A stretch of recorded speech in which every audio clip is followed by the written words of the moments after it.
જય માતાજી મિત્રો, આપ સૌનું સ્વાગત છે પરમા ગ્રાફિક્સની અંદર. આજના વિડીયોમાં હું તમને બતાડીશ કે તમે આવા નોર્મલ ટેક્સ્ટને આવું કઈ રીતના બનાવી શકો છો, આવો ગોલ્ડન ઇફેક્ટ કઈ રીતના આપણે ટેક્સ્ટમાં લઈ આવવાનો છે.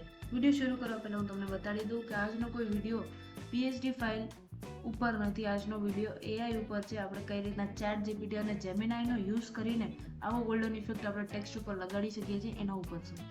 તો બધા કરતાં પહેલો સ્ટેપ તમારો હશે કે જો તમારો વર્ડ મોટો હોય, જેમ મારો આ ટેક્સ્ટ હતો, મારો ટેક્સ્ટ કંઈક આવડો મોટો હતો, તો આની અંદર આપણે શું કરવાનું છે, જે ટેક્સ્ટ ઉપર તમારે ગોલ્ડન ઇફેક્ટ ખપતો હોય એને સિંગલ વર્ડમાં તમારે કટ કરી લેવું છે, બરાબર છે. મેં પહેલું કિંજલ વર્ડ ઉપર ગોલ્ડન ઇફેક્ટ લખાયું, પછી આપણે રબારી વર્ડ અલગથી કરાયો. બે એક સાથે નાખશું તો AI કન્ફ્યુઝ થઈ જશે અને મિસ્ટેક કરશે, તો આપણે એનું ધ્યાન રાખવાનું છે.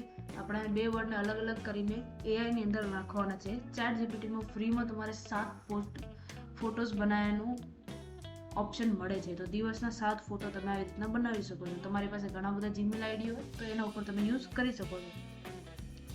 તો હવે આપણે અહીંયા આપણો વર્ડ કટ કરી લીધો છે અને હવે આપણે આને AIમાં લઈ જઈએ ગૂગલ ઉપર, અને જે પ્રોમ્પ્ટ હું યુઝ કરું છું એ ડિસ્ક્રિપ્શનમાં અને પિન કમેન્ટ સેક્શનમાં હશે, તો તમારે ત્યાંથી કોપી પેસ્ટ કરીને ચેટ જીપીટી ઉપર નાખી દેવાનું છે. તમે જોઈ શકો છો કે આપણે આપણો પ્રોમ્પ્ટ યુઝ કરીને આવો ટેક્સ્ટ એડિટ થઈ ગયો છે PNG ફોર્મેટમાં. તો તમે બી આ પ્રોમ્પ્ટ યુઝ કરીને પોતાનો ટેક્સ્ટ બનાવી શકો છો.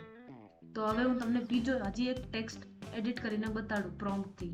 અને આ બીજો ટેક્સ્ટ છે જે મેં ઈ સેમ પ્રોમ્પ્ટ યુઝ કરીને બનાવેલો છે, એડિટ કરેલો છે. તો તમે આવી રીતના એ પ્રોમ્પ્ટ યુઝ કરીને ઘણા બધા ટેક્સ્ટ બનાવી શકો છો. પણ તમે જોઈ શકો છો કે આની અંદર થોડીક છે એને મિસ્ટેક કરી છે, પણ કાંઈ વાંધો નહીં, આપણે આટલો પાર્ટ કટ કરી નાખશું. એને કેલિગ્રાફીને અલગ કરી નાખી.